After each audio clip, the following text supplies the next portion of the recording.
Hey everyone, if you no longer need Rclone or want to perform a clean reinstall, uninstalling it is a straightforward process. In this video, I'll show you how to uninstall Rclone from start to finish in 2026.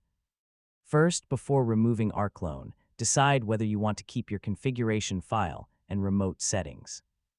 For macOS users, remove the Rclone executable using the same method originally used for installation.